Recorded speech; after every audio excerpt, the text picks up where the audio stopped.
നമസ്കാരം. മാർക്കറ്റ് റിപ്പോർട്ടിലേക്ക് എല്ലാവർക്കും സ്വാഗതം. ഞാൻ പ്രതീഷ്. അപ്പോൾ ഇന്ന് എക്സ്പയറി ആയിരുന്നു നിഫ്റ്റിയുടേത്. നിഫ്റ്റിയുടെ എക്സ്പയറി എന്നാൽ ഇത്രയും ദിവസം ഉണ്ടായിരുന്ന ഒരു വോളറ്റിലിറ്റി എന്നത് മറന്നുകൊണ്ട് ഇന്ന് മാർക്കറ്റ് നല്ല രീതിയിൽ ഒരു കൺസോൾട്ടേഷൻ അല്ലെങ്കിൽ ഒരു ടൈറ്റ് റേഞ്ചിൽ നിന്ന് മാർക്കറ്റിൽ നിന്ന് ക്ലോസ് ചെയ്യുന്നതാണ് കാണുവാൻ സാധിച്ചത്. നിഫ്റ്റിയിൽ ട്രേഡ് ചെയ്തവർക്കെല്ലാം ഇന്ന് ഒരു സമാധാനപരമായിട്ടുള്ള എക്സ്പയറി തന്നെയായിരുന്നു ഇന്നുണ്ടായിരുന്നത്. അപ്പോൾ മാർക്കറ്റിന്റെ കണ്ടീഷൻ എന്താണെന്ന് രാവിലെ തന്നെ നമ്മൾ ഒരു 9:45 10 മണിയോടെ തന്നെ നമ്മൾ ഗ്രൂപ്പിൽ കൊടുത്തിരുന്നതാണ്. അത് പ്രീമിയം ഗ്രൂപ്പിലും കൊടുത്തിരുന്നു. നമ്മളുടെ കോമൺ ആയിട്ട് ന്യൂസ് മാത്രം നൽകുന്ന കോമൺ ഗ്രൂപ്പിലും നമ്മൾ ടെലഗ്രാം ഗ്രൂപ്പാണ് അതിലും നൽകിയിരുന്നു. അപ്പോൾ മാർക്കറ്റിന്റെ കണ്ടീഷൻ ഏറെക്കുറെ ഒരു 22,100 താഴേക്ക് വന്നു കഴിഞ്ഞാൽ 21,900 എന്ന റേഞ്ചിനകത്തേക്ക് വന്ന് ഒരു ടൈറ്റ് റേഞ്ചായിട്ട് നിൽക്കാനുള്ള സാധ്യതയാവും, കൺസോൾട്ടേഷനിലായിട്ട് വരാനുള്ള സാധ്യത ഉണ്ടെന്ന് പറഞ്ഞിരുന്നു അല്ലേ. ഏറെക്കുറെ അതേ രീതിയിൽ തന്നെ മാർക്കറ്റ് ക്ലോസ് ചെയ്യുന്ന ഒരു രീതിയാണ് കാണുവാൻ സാധിച്ചത്. മുകളിലേക്ക് വന്നപ്പോൾ തന്നെ ഒരു 22,080 എന്ന റേഞ്ചിലേക്ക് മുകളിലേക്കും, താഴേക്ക് വന്നു കഴിഞ്ഞാൽ ഒരു 21,940 എന്ന റേഞ്ചിനടുത്തേക്കൊക്കെ വന്ന് ഇങ്ങനെ ട്രേഡ് ചെയ്ത് നിൽക്കുന്ന ഒരു മാർക്കറ്റായിട്ടാണ് നമുക്ക് കാണുവാൻ സാധിച്ചത്. അതുപോലെ തന്നെ ഇന്ന് നമ്മുടെ മാർക്കറ്റ് ഓപ്പൺ ചെയ്തത് ഒരു 150 പോയിന്റ് ഗ്യാപ്പ് അപ്പിൽ തന്നെയാണ് മാർക്കറ്റ് ഓപ്പൺ ചെയ്തത്. അമേരിക്കയുടെ പലിശ നിരക്കുമായിട്ട് ബന്ധപ്പെട്ട റിപ്പോർട്ടുകൾ വരാനുണ്ടായിരുന്നു. അപ്പോൾ അത് വന്നിരുന്നു ഇന്നലെ. അപ്പോൾ അത് വന്നത് പ്രകാരമാണ് നമ്മുടെ മാർക്കറ്റ് ഇന്ന് 150 പോയിന്റ് ഒരു ഗ്യാപ്പ് അപ്പ് ഉണ്ടായത്. അതായത് പലിശ നിരക്ക് എന്നത് മുന്നേ ഉണ്ടായിരുന്ന രീതിയിൽ തന്നെ തുടർന്ന് തന്നെ പോകാൻ തീരുമാനിക്കുകയും, പക്ഷേ 2024 3 ഘട്ടമായിട്ട് അവർ ഈ പലിശ നിരക്ക് കുറയ്ക്കുമെന്ന ഒരു സൂചന കൂടി നൽകിയതോടുകൂടി മാർക്കറ്റ് നല്ല രീതിയിൽ ബുള്ളിഷിലേക്ക് കുതിക്കുന്ന US മാർക്കറ്റിനെയാണ് നമുക്ക് കാണുവാൻ സാധിച്ചത്. അതിൻ്റെ തന്നെ ഒരു പ്രതിഫലനമാണ് നമ്മളുടെ മാർക്കറ്റിൽ ഒരു 150 പോയിന്റ് ഗ്യാപ്പ് അപ്പിലേക്ക് വന്നത്. എന്നിരുന്നാലും നമ്മളുടെ മാർക്കറ്റ് നിലവിലുള്ള അവസ്ഥ നോക്കുകയാണെങ്കിൽ ലോക്കൽ ക്യൂസ് നോക്കിക്കഴിഞ്ഞാൽ ഇവിടെ ഒരു നെഗറ്റീവ് രീതിയാണ് നിലനിൽക്കുന്നത്. SBI ആയിട്ട് ബന്ധപ്പെട്ട കേസായാലും, ഇനി അതല്ല നമ്മുടെ ഇലക്ഷൻ്റെ ഒരു ഭയം ഇവിടെ നിൽക്കുന്നുണ്ട്. അങ്ങനെ കുറേ കാര്യങ്ങൾ നോക്കിക്കഴിഞ്ഞാൽ ഇവിടെ അത്ര സുഖകരമല്ലാത്ത രീതിയാണ് ഇവിടെ നിൽക്കുന്നത്. പക്ഷേ ഗ്ലോബൽ മാർക്കറ്റ് നോക്കിക്കഴിഞ്ഞാൽ പോസിറ്റീവായിട്ടുള്ള ഒരു സെന്റിമെന്റ്സുമാണ് കാണുവാൻ സാധിക്കുന്നത്. അപ്പോൾ നിലവിൽ നമ്മുടെ മാർക്കറ്റ് ഗ്ലോബൽ മാർക്കറ്റ് ശക്തമായി ഉയർന്നതിൻ്റെ ഫലമായിട്ട് ഉയർന്നു എന്ന് മാത്രം, അല്ലാതെ പ്രത്യേകിച്ച് ഒരു ബുള്ളിഷ്നെസ് അവിടേക്ക് വന്നു എന്ന് നമുക്ക് പറയാൻ സാധിക്കത്തില്ല. 22,000 മുകളിലൊക്കെ ക്ലോസ് ചെയ്തുവെങ്കിലും അത് കുറച്ച് നാളായിട്ട് 22,000 അടുത്തൊക്കെ തന്നെയാണ് നമ്മുടെ മാർക്കറ്റ് ക്ലോസ് ചെയ്ത് നിൽക്കുന്നത്. നിലവിൽ ആ ഒരു ബെയറിഷ് രീതി തന്നെ കൈക്കൊണ്ട് തന്നെ നിൽക്കുന്നു എന്ന് വേണമെങ്കിൽ പറയാം. ടെക്നിക്കലി പറയുമ്പോൾ ഇതൊരു ബെയറിഷ് രീതി തന്നെയാണ് നമ്മുടെ മാർക്കറ്റ് എന്ന് പറയുന്നതായിരിക്കും ശരി. ഞാനിപ്പോൾ നിഫ്റ്റിയുടെ 1 ഡേ ചാർട്ടിലേക്കാണ് വന്നിരിക്കുന്നത്. 1 ഡേ ചാർട്ടിലേക്ക് വന്നു കഴിയുമ്പോൾ നിങ്ങൾക്ക് ഇവിടെ വളരെ വ്യക്തമായിട്ട് തന്നെ കാര്യങ്ങൾ മനസ്സിലാക്കാൻ സാധിക്കും. 2 ദിവസമായിട്ട് നമ്മൾ പ്രീ മാർക്കറ്റ് ചെയ്യുന്നില്ലായിരുന്നു അല്ലേ. അപ്പോൾ ആ ഒരു കണ്ടീഷനിൽ നേരത്തെ എവിടെയായിരുന്നു മാർക്കറ്റ് ക്ലോസ് ചെയ്തത്? മാർക്കറ്റ് ക്ലോസ് ചെയ്തത് ഈ ഒരു കണ്ടീഷനായിരുന്നു. അതായത് ഈ ഒരു ഗ്രീൻ ക്യാൻഡിൽ എന്ന അവസ്ഥയിലായിരുന്നു മാർക്കറ്റ് ക്ലോസ് ചെയ്തത്. അതായത് മാർക്കറ്റ് നല്ല രീതിയിൽ ബെയറിഷിലേക്ക് നേരത്തെ വരുന്നു, അതിനുശേഷം മാർക്കറ്റിൽ ഒരു ഷോർട്ട് കവറിംഗ് മുകളിലേക്ക് ഉണ്ടാവുന്നു. അപ്പോൾ എല്ലാവരും വിചാരിച്ചു എന്താണ്, മാർക്കറ്റ് ശക്തമായി കയറാൻ പോവുകയാണോ എന്നൊരു തെറ്റിദ്ധാരണ ആളുകൾ ഉണ്ടാക്കി. എന്നാൽ മാർക്കറ്റ് വീണ്ടും എന്ത് സംഭവിക്കുന്നു, കൺസോൾഡേറ്റ് ചെയ്ത് അവിടെ തന്നെ നിൽക്കുന്നതായിട്ട് കാണുവാൻ സാധിക്കുന്നു. അതിനുശേഷം മാർക്കറ്റ് അതിശക്തമായി താഴേക്ക് വന്നു 50 മൂവിംഗ് ആവറേജും ബ്രേക്ക് ചെയ്ത് താഴെ വരുന്നു. വീണ്ടും താഴേക്ക് വീണ മാർക്കറ്റ് 21,800 എന്ന നമ്മളുടെ പ്രധാനപ്പെട്ട റേഞ്ചൊക്കെ ബ്രേക്ക് ചെയ്ത് താഴെ വരുന്നു. അതിനുശേഷം വളരെ താഴെ നിന്നും, അതായത് ഒരു 21,710 എന്ന റേഞ്ചിൽ നിന്ന് മാർക്കറ്റ് സപ്പോർട്ട് എടുത്ത് മുകളിലേക്ക് പോയി ഒരു ഇൻഡിസിഷൻ ക്യാൻഡിലായിട്ട് തന്നെ ക്ലോസ് ചെയ്യുന്നു. നിലവിൽ US-ന്റെ ആ ഒരു റിപ്പോർട്ട് വന്നതുകൊണ്ട് മാത്രം ഇവിടെ നിന്നും മാർക്കറ്റ് ഒരു നല്ല ഗ്യാപ്പ് അപ്പിൽ പോയി മുകളിലേക്ക്, അതും വീണ്ടും ശരിക്കും ഒരു ഗ്രീൻ ക്യാൻഡിൽ ആണ് എങ്കിൽ ഒരു ഇൻഡിസിഷൻ ക്യാൻഡിലായിട്ട് തന്നെയാണ് അത് ക്ലോസ് ചെയ്തേക്കുന്നത് നമുക്ക് കാണുവാൻ സാധിക്കുന്നു. അപ്പോൾ മാർക്കറ്റിൻ്റെ കണ്ടീഷനിൽ പ്രത്യേകിച്ച് ടെക്നിക്കലി നോക്കിക്കഴിഞ്ഞാൽ പ്രത്യേകിച്ച് മാറ്റങ്ങളൊന്നും വന്നിട്ടില്ല. നമ്മൾ നേരത്തെ വരയ്ക്കുന്നത് എങ്ങനെയായിരുന്നു, ചാനലായിരുന്നു അല്ലേ. അപ്പോൾ നമ്മളുടെ ചാനൽ നോക്കാം നമുക്ക്. ഇവിടെ നിലവിലുള്ള ചാനലിനെ പ്രത്യേകിച്ച് ബാധിക്കുന്ന രീതിയിലല്ല മാർക്കറ്റ് നിലവിൽ നിൽക്കുന്നത്. അതേ കണ്ടീഷനിൽ തന്നെ മാർക്കറ്റ് നിൽക്കുന്നതായിട്ട് നമുക്ക് കാണുവാൻ സാധിക്കുന്നുണ്ട്. മാർക്കറ്റ് ആ ഒരു ചാനലിനെ ബ്രേക്ക് ചെയ്ത് താഴേക്ക് വന്ന് തന്നെയാണ് നിൽക്കുന്നതെന്ന് നമുക്കിവിടെ കാണുവാൻ സാധിക്കുന്നു. ഒരു പക്ഷേ മാർക്കറ്റ് ഇനി ഇവിടെ ഒരു കൺസോൾട്ടേഷൻ ലെവലിലേക്ക് പോകുകയാണോ എന്ന് പോലും സംശയിക്കേണ്ട രീതിയിലാണ് മാർക്കറ്റ് നിൽക്കുന്നത്. ഇനി നമുക്ക് അതിനെക്കുറിച്ച് കുറച്ചുകൂടി അറിയണമെങ്കിൽ നമുക്ക് ഒരു ട്രെൻഡ് ലൈൻ കൂടി ഒന്ന് വരച്ച് നോക്കാം.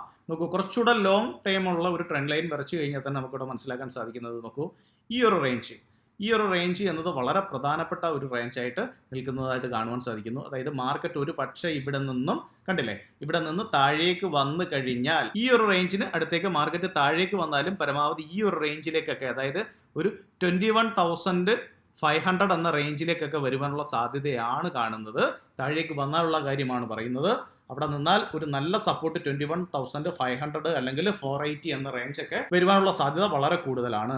നിലവിലുള്ള അവസ്ഥ നോക്കിക്കഴിഞ്ഞാൽ നോക്കൂ, ഈ റേഞ്ച് ബ്രേക്ക് ചെയ്ത് കഴിഞ്ഞു. നമ്മുടെ ഷോർട്ട് ടൈം രീതിയാണ് പറയുന്നത്. നിലവിലുള്ള ഈ ഒരു ചെറിയ ഒരു ട്രെൻഡ് ലൈനെ ബ്രേക്ക് ചെയ്ത് കഴിഞ്ഞു. മാർക്കറ്റ് താഴേക്ക് വന്നു, 50 മൂവിംഗ് ആവറേജും ബ്രേക്ക് ചെയ്തുവെങ്കിലും ഇന്നത്തെ ഗ്യാപ്പ് അപ്പ് കൊണ്ട് മാത്രം മാർക്കറ്റ് മുകളിൽ ഒരു ഇൻഡിസിഷൻ ക്യാൻഡിൽ ഫോം ചെയ്ത് അവിടെ നിൽക്കുകയും ചെയ്യുന്നു. ഇനി മാർക്കറ്റ് മുകളിലേക്ക് പോയി കഴിഞ്ഞാലോ തീർച്ചയായിട്ടും നമ്മളുടെ നിലവിലുള്ള ഇവിടെ ഈ കാണുന്ന ഈ ഒരു ട്രെൻഡ് ലൈൻ എന്നത് നല്ലൊരു റെസിസ്റ്റൻസ് ആയിട്ട് പ്രവർത്തിക്കുമെന്ന് നിങ്ങൾ ആലോചിക്കുക. അതിനുശേഷം മാർക്കറ്റ് ഇവിടെ നിന്നും റിജക്ട് ചെയ്ത് താഴേക്ക് വീണാൽ തന്നെയും താഴേക്ക് വന്നാൽ ഞാൻ പറഞ്ഞു 21,500 എന്നത് നല്ലൊരു സപ്പോർട്ടായിട്ടും പ്രവർത്തിക്കുമെന്ന കാര്യം ഓർക്കുക. അപ്പോൾ നിലവിൽ ഏറെക്കുറെ മാർക്കറ്റിന്റെ ഒരു ഷോർട്ട് ടൈം പീരീഡ്, ഒരു പക്ഷേ ഒരു കൺസോൾട്ടേഷൻ ലെവലിലോട്ട് മാർക്കറ്റ് ഇവിടെ നീങ്ങുകയാണ് എങ്കിൽ ഏറെക്കുറെ നമുക്കൊരു 21,700 മുകളിലേക്ക് പോയി കഴിഞ്ഞാൽ 22,250 അല്ലെങ്കിൽ 300 എന്ന റേഞ്ച് തീർച്ചയായിട്ടും നമുക്ക് ആ ഒരു റേഞ്ചിനകത്ത് മാർക്കറ്റ് നിൽക്കാൻ ശ്രമിക്കുകയാണോ എന്ന് നമുക്ക് തീർച്ചയായിട്ടും വാച്ച് ചെയ്യാം. അതായത് താഴേക്ക് വന്നാൽ 21,700 എന്ന ഒരു റേഞ്ച് നോക്കാം. മുകളിലേക്ക് പോയി കഴിഞ്ഞാൽ 22,300 എന്ന റേഞ്ച്, ഇത്രയും റേഞ്ചിനകത്തേക്ക് മാർക്കറ്റ് ഒരു കൺസോൾട്ടേഷൻ ലെവലിലോട്ട് പോവുകയാണോ എന്നും തീർച്ചയായിട്ടും ആലോചിക്കേണ്ട ഒരു കേസാണ്. പക്ഷേ ഹൈലി വോളറ്റൈൽ മാർക്കറ്റ് തന്നെയായിരിക്കും. എന്നിരുന്നാലും ഒരു അല്പം ആശ്വാസം നൽകുന്നത് ഇന്ന് വിക്സ് ഒരു 8% ഫോൾ ചെയ്തു എന്നത് തീർച്ചയായിട്ടും ആ വോളറ്റിലിറ്റി അല്പം കുറയ്ക്കും എന്ന പ്രതീക്ഷയിലാണ് എല്ലാവരും. പക്ഷെ അത് ഭയപ്പെടുത്തുന്ന ഒരു കാര്യം കൂടിയാണ് വിക്സ് ഡൗൺ ആവുന്നത്. കാരണം എപ്പോഴും വേണമെങ്കിലും വിക്സ് കയറി സ്പൈക്ക് ചെയ്യാം. കാരണം ഇലക്ഷനുമായിട്ടൊക്കെ ബന്ധപ്പെട്ട കേസിൽ ഞാൻ പറഞ്ഞിട്ടുണ്ട്, നേരത്തെയൊക്കെ വിക്സ് ഒക്കെ 18, 19, 20, 25, 30 പോയ ചരിത്രങ്ങളാണ് കാണുന്നത്. അപ്പോൾ വിക്സ് ഒക്കെ ആ രീതിയിലേക്കൊക്കെ സ്പൈക്ക് ചെയ്താൽ ഓപ്ഷൻ സെല്ലേഴ്സ് ഒക്കെ വളരെയധികം ശ്രദ്ധിച്ചിരിക്കേണ്ട കാര്യമാണെന്ന കാര്യം പ്രത്യേകം ഓർക്കുക. നമുക്കിനി വീക്കിലി ചാർട്ടിലേക്ക് ഒന്ന് പോയി നോക്കാം. വീക്കിലി ചാർട്ടിലേക്ക് പോയാലും നിഫ്റ്റിയുടെ കാര്യത്തിലേക്ക് വന്നു കഴിഞ്ഞാൽ നോക്കൂ, പ്രത്യേകിച്ച് ഒരു മാറ്റം അവിടെ വരുന്നതായിട്ട് കാണുവാൻ സാധിക്കുന്നില്ല. ഒരു ഇൻഡിസിഷൻ ക്യാൻഡിലായിട്ടുള്ള ഒരു ക്യാൻഡിലാണ് ഇവിടെ ഫോം ചെയ്തതായിട്ട് കാണുവാൻ സാധിക്കുന്നു. നിലവിലുള്ള ആ ഒരു ട്രെൻഡ് ലൈൻ ഇവിടെയും ബ്രേക്ക് ചെയ്ത് താഴെ തന്നെയാണ് നിൽക്കുന്നതെന്ന് നമുക്ക് കാണുവാൻ സാധിക്കുന്നു. അതുപോലെ തന്നെ നമ്മൾ ബാങ്ക് നിഫ്റ്റിയുടെ കേസ് എടുത്തു കഴിഞ്ഞാൽ നോക്കൂ, പ്രധാനപ്പെട്ട ഒരു റേഞ്ചിലേക്ക് ബാങ്ക് നിഫ്റ്റി ബ്രേക്ക് ചെയ്ത് താഴേക്ക് വന്നു എവിടെ നിന്നാണ് സപ്പോർട്ട് എടുത്തിരിക്കുന്നത്? നമ്മൾ നേരത്തെ വരച്ചിരുന്ന അതേ ചാനലിന്റെ ആ ഒരു താഴ്ഭാഗത്തുള്ള സപ്പോർട്ട് എടുത്ത് കറക്റ്റായിട്ട് അവിടുന്ന് മുകളിലേക്ക് പോകുന്നതായിട്ട് നമുക്ക് കാണാൻ സാധിച്ചു. പക്ഷേ ഇന്നത്തെ ഒരു ഗ്യാപ്പ് അപ്പ് മാത്രമാണ് ബാങ്ക് നിഫ്റ്റിയെ മുകളിലേക്ക് കൊണ്ട് നിർത്തി എന്നാണ് സത്യം. എങ്കിലും ബാങ്ക് നിഫ്റ്റിയിൽ ഓവറോൾ നോക്കുമ്പോൾ ഒരു ബെയറിഷ് രീതി തന്നെയാണെന്ന് കാണുവാൻ സാധിക്കുന്നത്. ബാങ്ക് നിഫ്റ്റി ഒരു പക്ഷേ നിഫ്റ്റിയേക്കാൾ കുറച്ചുകൂടി ബെയറിഷ് ആയിട്ട് ഫീൽ ചെയ്യുന്നതായിട്ടാണ് തോന്നുന്നത്. കാരണം നോക്കൂ, മുകളിൽ നിന്നുള്ള നല്ല രീതിയിൽ മാർക്കറ്റ് മുകളിലേക്ക് പോകുന്നു. മാർക്കറ്റ് മുകളിലേക്ക് ചെന്ന ശേഷം നല്ല രീതിയിൽ ഒരു സെല്ലിംഗ് പ്രഷർ താഴേക്ക് വന്നതായിട്ട് ഈ ഒരു ക്യാൻഡിൽ നമുക്ക് കാണുവാൻ സാധിക്കുന്നു. നിങ്ങൾക്ക് കാണുവാൻ സാധിക്കുമെന്ന് കരുതുന്നു. ഞാൻ കുറച്ചുകൂടെ സൂം ആക്കിയിട്ടുണ്ട്, കണ്ടില്ലേ? മാർക്കറ്റ് മുകളിൽ നിന്ന് താഴേക്ക് നല്ലൊരു സെല്ലിംഗ് പ്രഷറാണ് വരുന്നതെന്ന് നമുക്ക് കാണാൻ സാധിക്കും. അത് ഓരോ ദിവസത്തെ ക്യാൻഡിൽ എടുത്ത് നോക്കിയാലും നമുക്ക് അറിയാൻ സാധിക്കും. ഹൈലി വോളറ്റൈൽ മാർക്കറ്റ് ആയിരുന്നു, കണ്ടില്ലേ? വിക്ക് വളരെ കൂടുതലാണ് ഓരോ ദിവസവും, ബോഡി വളരെ ചെറുതുമായിരുന്നു എന്ന് കാണാൻ സാധിക്കും. അപ്പോൾ വോളറ്റിലിറ്റിയുടെ ആ ഒരു പവർ നിങ്ങൾക്ക് മനസ്സിലാക്കാവുന്നതേ ഉള്ളൂ. ഇന്നത്തെ അല്ലെങ്കിൽ അവസാന ദിവസത്തെ ആ ഒരു ക്യാൻഡിൽ കണ്ടു കഴിഞ്ഞാൽ നല്ലൊരു സെല്ലിംഗ് പ്രഷർ അവിടെ വന്നിരിക്കുന്നതായിട്ടും ബാങ്ക് നിഫ്റ്റിയിലും കാണുവാൻ സാധിക്കും. കാരണം ഞാൻ പറഞ്ഞിരുന്നു, HDFC ബാങ്ക് ആയാലും ICICI ബാങ്ക് ആയാലും പ്രധാനപ്പെട്ട ബാങ്കിങ് മേഖലയെല്ലാം ശക്തമായ രീതിയിൽ തിരിച്ചു പോയാൽ മാത്രമേ ഉള്ളൂ നമുക്ക് ശരിക്കും പറഞ്ഞാൽ HDFC ബാങ്കിനെ തന്നെ നമുക്ക് എടുക്കാം. അപ്പോൾ അത് നല്ല രീതിയിൽ മൂവ് ചെയ്താൽ മാത്രമേ ഉള്ളൂ ബാങ്ക് നിഫ്റ്റിക്കൊക്കെ കുതിച്ച് മുകളിലോട്ട് പോകാൻ സാധിക്കുന്നത്. നിലവിലിപ്പോൾ എനിക്ക് തോന്നുന്നു റിലയൻസിന്റെ ഒരു ചെറിയൊരു പെർഫോമൻസ് കൊണ്ട് മാത്രം പിടിച്ചു നിൽക്കുന്ന ഒരു മാർക്കറ്റായിട്ടാണ് നിലവിൽ നമ്മുടെ മാർക്കറ്റിനെ കാണുവാൻ സാധിക്കുന്നത്. നമുക്കിനി ഗ്ലോബൽ മാർക്കറ്റിന്റെ ഒരു കണ്ടീഷൻ എടുത്തു കഴിഞ്ഞാൽ US മാർക്കറ്റ് പതിവ് പോലെ തന്നെ നല്ല രീതിയിൽ തന്നെ ട്രേഡ് ചെയ്യുന്നതായിട്ട് കാണുവാൻ സാധിക്കുന്നു. ഡൗ ജോൺസ് ഇപ്പോൾ 322 പോയിന്റിന്റെ ഹൈ ക്രിയേറ്റ് ചെയ്തിരിക്കുന്നു. S&P 500 37 പോയിന്റിന്റെ ഒരു ഹൈ ക്രിയേറ്റ് ചെയ്തു. നാസ്ഡാക്ക് ആകട്ടെ 118 പോയിന്റ് ഹൈ ക്രിയേറ്റ് ട്രേഡ് ചെയ്യുന്നതായിട്ട് കാണുവാൻ സാധിക്കുന്നുണ്ട്. തീർച്ചയായിട്ടും അവിടുത്തെ പോസിറ്റീവ് ന്യൂസുമായിട്ട് ബന്ധപ്പെട്ട കഥ തന്നെയാണെന്ന് നമുക്കറിയാം. നേരെ ഇങ്ങോട്ട് യൂറോപ്യൻ മാർക്കറ്റിലേക്ക് വന്നു കഴിഞ്ഞാലും അതും നല്ല രീതിയിൽ തന്നെ മുന്നോട്ട് പോകുന്നു. കാരണം US മാർക്കറ്റിന്റെ ആ ഒരു പവർ ഏറ്റെടുത്ത് തന്നെ മുന്നോട്ട് പോകുന്നു എന്ന് പറയേണ്ടിയിരിക്കുന്നു.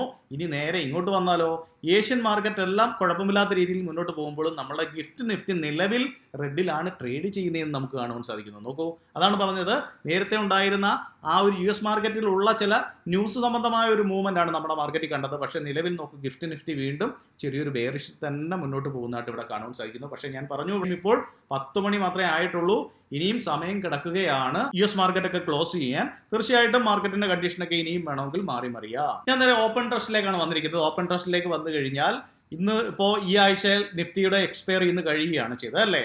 അപ്പോൾ നമുക്ക് പ്രത്യേകിച്ച് എക്സ്പയറി കഴിഞ്ഞ ദിവസം പ്രത്യേകിച്ച് നോക്കിയിട്ട് കാര്യമൊന്നുമില്ല. എങ്കിലും നമുക്ക് നെക്സ്റ്റ് വീക്ക് ഇട്ട് ജസ്റ്റ് ഒന്ന് നോക്കാം.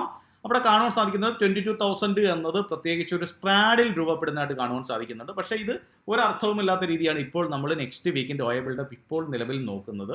എങ്കിലും ലേറ്റസ്റ്റ് ആയിട്ടുള്ള ഓയ ബിൽഡപ്പ് ഒന്നുകൂടി നമുക്കൊന്ന് പോയി നോക്കാം. നോക്കൂ, ലേറ്റസ്റ്റ് ആയിട്ടുള്ള ഓയ ബിൽഡപ്പ് നമുക്ക് പോയി കാണുവാൻ സാധിക്കുന്നത് ഫുൾ ഡേ എടുത്തു കഴിഞ്ഞാൽ നോക്കൂ, 22,000 നല്ല രീതിയിലൊരു പുട്ട് ബിൽഡപ്പ് വരുന്നതായിട്ട് കാണുവാൻ സാധിക്കുന്നുണ്ട്. പക്ഷേ അവസാന 5 മിനിറ്റിൽ എന്താണ് സംഭവിച്ചിരിക്കുന്നത്?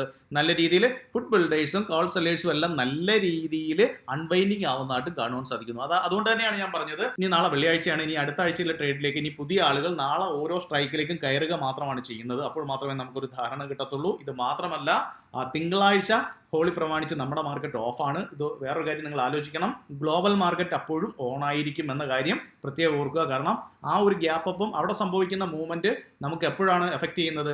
ചൊവ്വാഴ്ച നമ്മുടെ മാർക്കറ്റ് ഓപ്പൺ ചെയ്യുമ്പോഴാണ് എന്ന കാര്യം പ്രത്യേകം ഓർക്കുക. കാരണം വെള്ളിയാഴ്ച നമ്മുടെ മാർക്കറ്റ് വൈകിട്ട് ക്ലോസ് ചെയ്ത് കഴിഞ്ഞ് വീണ്ടും US മാർക്കറ്റ് ട്രേഡ് ചെയ്യുന്നു. അത് കഴിഞ്ഞ് തിങ്കളാഴ്ച വീണ്ടും US മാർക്കറ്റ് രണ്ട് വട്ടം ട്രേഡ് ചെയ്യുന്നു.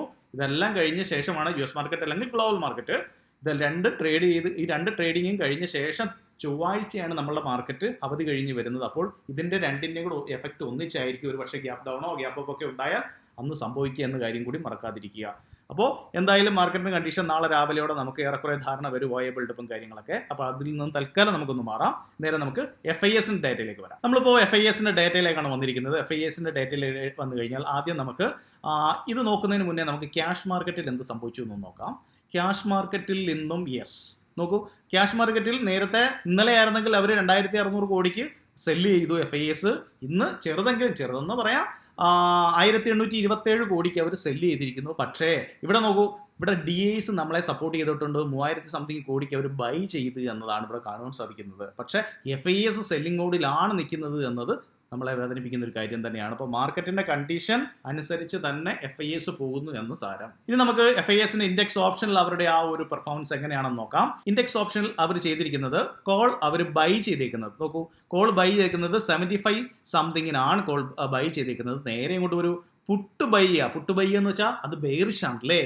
ബെയറിഷ് എന്ന രീതിയിൽ നോക്കൂ, 1.35 ലാഖിന് അവർ എന്ത് ചെയ്തിരിക്കുന്നു? പുട്ട് ബൈ ചെയ്തേക്കുന്നു. നേരത്തെ ഉണ്ടായിരുന്നതിനേക്കാൾ ആ ചേഞ്ചസ് ഒക്കെ വർദ്ധിച്ചതായിട്ട് നമുക്ക് കാണാൻ സാധിക്കും. അപ്പോൾ FIS ഒരു ബെയറിഷ് രീതി തന്നെയാണ് ഇൻഡെക്സ് ഓപ്ഷനിൽ കൊണ്ടുപോകുന്നതെന്ന് കാണുവാൻ സാധിക്കും. ഇനി നമുക്ക് നേരെ പ്രോസിന്റെ ഒരു അവസ്ഥയിലേക്ക് വന്നാലോ. പ്രോസ് എന്താണ് ചെയ്തേക്കുന്നത് നമുക്ക് നോക്കാം. ഇവിടെ പ്രോസ് കോൾ സെല്ല് ചെയ്തേക്കുവാണ്. എന്താണ് കോൾ സെല്ല് ചെയ്തേക്കുന്നത്? വെറും 42,000 സംതിങ്ങിന് മാത്രം അവർ കോൾ സെല്ല് ചെയ്തേക്കുന്നു. അതായത് ബെയറിഷ് ആണ് മാർക്കറ്റ്. നേരെ ഇങ്ങോട്ട് വന്നാൽ പുട്ട് ഓപ്ഷൻ ബൈ ചെയ്തേക്കുന്നത് 79,000 സംതിങ്ങിന് മാത്രം അവർ പുട്ട് ഓപ്ഷൻ ബൈ ചെയ്തേക്കുന്നു. നോക്കൂ ഇവിടെ. അപ്പോൾ അതൊരു ബെയറിഷ് രീതിയിൽ തന്നെയാണ് കാര്യങ്ങൾ പോകുന്നതെന്ന് ഇവിടെ നമുക്ക് കാണാൻ സാധിക്കുന്നു. ഇവിടെ പ്രോസ് ചെറിയ രീതിയിലെങ്കിലും കോൾ സൈഡ് സെല്ല് ചെയ്തേക്കുന്നു, പുട്ട് ഓപ്ഷൻ ബൈ ചെയ്തേക്കുന്നതായിട്ട് നമുക്ക് കാണാൻ സാധിക്കുന്നു. അതായത് നേരത്തെ എന്തായിരുന്നു ഇവിടെ സംഭവിച്ചിരുന്നത്? തൊട്ട് മുന്നേ 41,000 അവരിവിടെ പുട്ട് സെല്ല് ചെയ്ത് മുകളിലോട്ട് വന്ന രീതിയിലായിരുന്നുവെങ്കിൽ ഇന്ന് അതൊക്കെ മാറ്റി വീണ്ടും അവർ കുറെ കൂടി കൂട്ടി കൊണ്ടുവന്ന് മാർക്കറ്റ് താഴേക്ക് വരുമെന്ന അവസ്ഥയിലേക്ക് ഇവിടെ കൊണ്ടുവരുന്നതായിട്ട് കാണുവാൻ സാധിക്കുന്നു. ഓവറോൾ നോക്കുമ്പോൾ ഒരു ബെയറിഷിലേക്ക് FISും പ്രോസും വരുന്നതായിട്ട് തന്നെയാണ്, അല്ലെങ്കിൽ തുടർന്ന് തന്നെ പോകുന്നതായിട്ട് നമുക്കിവിടെ കാണാൻ സാധിക്കുന്നു. ക്ലയന്റ് സ്വാഭാവികമായിട്ടും അതിനെതിരായിട്ട് തന്നെയാണോ നോക്കാം നമുക്ക്. കാൾ അവർ സെല്ല് ചെയ്തേക്കുന്നു. നോക്കൂ, കാൾ സെല്ല് ചെയ്യാന്ന് വെച്ച് കഴിഞ്ഞാൽ മാർക്കറ്റ് ബെയറിഷിലായിട്ട് വരുമെന്നാണ്. വളരെ കുറച്ച് മാത്രമാണ്. എന്നാൽ പുട്ട് അവരെന്ത് ചെയ്തിരിക്കുന്നു? ഇവിടെ സെല്ല് ചെയ്തേക്കുന്നത് 2.64 ലാഖിന് അവർ പുട്ട് സെല്ല് ചെയ്തിരിക്കുന്ന മാർക്കറ്റിൽ അവരൊരു ബുള്ളിഷ് ഉണ്ട് എന്ന അവസ്ഥയിൽ ചെയ്യുന്നു. തീർച്ചയായിട്ടും ഞാൻ നേരത്തെ പറഞ്ഞു, ക്ലയന്റ് എന്ത് ചെയ്യുന്നോ അതിന് ഓപ്പോസിറ്റ് ആയിട്ടായിരിക്കും ഏറെക്കുറെ മാർക്കറ്റ് പോകുന്നത് എന്ന്. അപ്പോൾ തീർച്ചയായിട്ടും FISും പ്രോസും ബെയറിഷിലേക്ക് വന്നു എന്ന് നമുക്ക് കാണുവാൻ സാധിക്കുന്നു. ഇത് തന്നെയാണ് നമുക്ക് ഇവിടേക്ക് വരുമ്പോൾ കാണുവാൻ സാധിക്കും. നോക്കൂ, ഇൻഡെക്സ് ഓപ്ഷനിൽ ആരുടെയാണ്? FISന്റെ. അതെ, FISന്റെ ഒരു പെർഫോമൻസ് ആണ് ഇവിടെ നിങ്ങൾ കാണുന്നത്. അവർ നോക്കൂ, ഇവിടെ പുട്ട് ലോങ് ഉള്ളതായിട്ട് നമുക്ക് കാണാൻ സാധിക്കുന്നുണ്ട്. പുട്ട് ലോങ് പോകുമെന്ന് വെച്ച് കഴിഞ്ഞാൽ തീർച്ചയായിട്ടും ഒരു ബെയറിഷ് ആണ് നമുക്ക് മനസ്സിലാവാം. അതേ റേഞ്ചിൽ തന്നെ അവിടെ കാര്യങ്ങൾ കൊണ്ട് സെറ്റ് ചെയ്ത് വെച്ചേക്കുന്നു. മുന്നോട്ട് ഓരോ ദിവസവും അവർ കൂട്ടി വരുന്നതായിട്ട് നമുക്കിവിടെ കാണാൻ സാധിക്കുന്നു. ഇനി പ്രോസിന്റെ കണ്ടീഷനിലേക്ക് വന്നു കഴിഞ്ഞാലും പ്രോസ് ചെറിയ രീതിയിലെങ്കിലും അവർ ബെയറിഷിലേക്ക് വരുന്നതായിട്ടും കാണുവാൻ സാധിക്കുന്നു. ഇനി നമുക്ക് FISന്റെ ഫ്യൂച്ചറിലുള്ള ഒരു ആക്ടിവിറ്റീസ് നമുക്ക് നോക്കാം. നോക്കൂ, FISന്റെ ഫ്യൂച്ചറിൽ അവർ ഓരോ ദിവസവും നിങ്ങൾക്ക് ഇവിടെ ചാർട്ട് കാണുമ്പോൾ അറിയാം, നല്ല രീതിയിൽ ഒരു സെല്ലിംഗ് രീതിയിലേക്ക് മാർക്കറ്റ് താഴേക്ക് വരുമെന്ന രീതിയിലാണ് ഇവിടെ ഈ ചാർട്ട് കാണുമ്പോൾ നമുക്ക് കാണുവാൻ സാധിക്കുന്നത്. നല്ല രീതിയിൽ തന്നെ അവർ സെല്ലിംഗ് രീതിയിൽ തന്നെ മാർക്കറ്റിനെ കൊണ്ടുവരും എന്ന രീതിയിൽ തന്നെ മുന്നോട്ട് പോകുന്നു. ഇനി നമുക്ക് പ്രോസിന്റെ കണ്ടീഷൻ നോക്കിയാലോ. പ്രോസും അതേ കണ്ടീഷൻ തന്നെ ഓരോ ദിവസം കഴിയുന്നതോറും കൂട്ടി കൊണ്ടുവരും. ഫ്യൂച്ചറിനെ അവിടെ ഷോർട്ട് ചെയ്തേക്കുന്നതായിട്ട് നമുക്ക് വ്യക്തമായിട്ട് ഇവിടെ കാണുവാൻ സാധിക്കുന്നു. അപ്പോൾ ക്ലയന്റിന്റെ കേസിലേക്ക് എടുത്തു കഴിഞ്ഞാൽ അവർ തീർച്ചയായിട്ടും ഒരു ബുള്ളിഷ് ആണ്. പക്ഷേ ഇവിടെ FISും പ്രോസും എന്ത് ചെയ്യുന്നു എന്നതാണ് ഏറ്റവും പ്രധാനപ്പെട്ട കാര്യമെന്ന് ഓർക്കുക. അപ്പോൾ ഇത്രയും കാര്യങ്ങളാണ് നമുക്ക് മാർക്കറ്റിൻ്റെ ഒരു കണ്ടീഷനെ കുറിച്ച് പറയാനുള്ളത്. അപ്പോൾ മാർക്കറ്റിൽ ഒരു ബെയറിഷ് രീതി നിൽക്കുന്നു എന്നത് ഒരു സത്യം തന്നെയാണ്.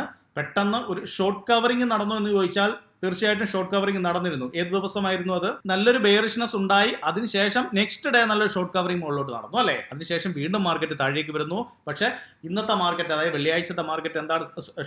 വ്യാഴാഴ്ചത്തെ മാർക്കറ്റ് എന്തായിരുന്നു? അമേരിക്കൻ മാർക്കറ്റിന്റെ ആ ന്യൂസ് കൊണ്ട് മാത്രം മുകളിലേക്ക് കയറുന്ന ഒരു മാർക്കറ്റായിട്ട് നമുക്ക് കാണാം. അതുകൊണ്ട് പൂർണ്ണമായിട്ടും നമുക്ക് അതിനെ വിശ്വസിക്കേണ്ട കാര്യമില്ല. അപ്പോൾ മാർക്കറ്റിൽ നല്ലൊരു ബെയറിഷ് രീതി തന്നെ നിലനിൽക്കുന്നു നമുക്കിവിടെ കാണുവാൻ സാധിക്കും. ഒരു പക്ഷേ മാർക്കറ്റ് ഇനി മുകളിലോട്ട് പോയാൽ തന്നെയും ഏതാണ് ഈ ഒരു ഭാഗം നല്ലൊരു റെസിസ്റ്റൻസ് ആയിട്ട് വരാനുള്ള സാധ്യത കൂടുതലാണ്. അതുകൊണ്ടാണ് ഞാൻ പറഞ്ഞത് 22,300 എന്നത് മുകളിലേക്ക് നോക്കാമെന്ന്. കാരണം ഒരു പക്ഷേ മാർക്കറ്റ് ഇവിടെ നിന്ന് താഴേക്ക് വന്ന് വീണ്ടും ഒന്ന് മുകളിലേക്ക് പോകുന്ന ഒരു ടെൻഡൻസി മാർക്കറ്റ് കാണിക്കാറുണ്ടല്ലേ. അതായത് ഇവിടെ താഴേക്ക് വന്ന മാർക്കറ്റ് ഒന്നുകൂടി ഒന്ന് മുകളിലേക്ക് പോയി ഇവിടുന്ന് റെസിസ്റ്റൻസ് എടുത്ത താഴേക്ക് വരുന്ന രീതിയാണോ എന്നതും തീർച്ചയായിട്ടും മാർക്കറ്റിൽ നമുക്ക് വാച്ച് ചെയ്യാം. ഇനി അതല്ല എന്തെങ്കിലും പ്രധാനപ്പെട്ട ന്യൂസും കാര്യങ്ങളൊക്കെ വന്ന് നമ്മുടെ മാർക്കറ്റിൽ പൂർണ്ണമായിട്ടും ഒരു പവറൊക്കെ കൊണ്ടുവന്നു കഴിഞ്ഞാൽ നോക്കൂ ഇവിടുന്ന് മാർക്കറ്റ് ബ്രേക്ക്ഔട്ട് ചെയ്ത് വീണ്ടും മുകളിലോട്ട് പോകുക.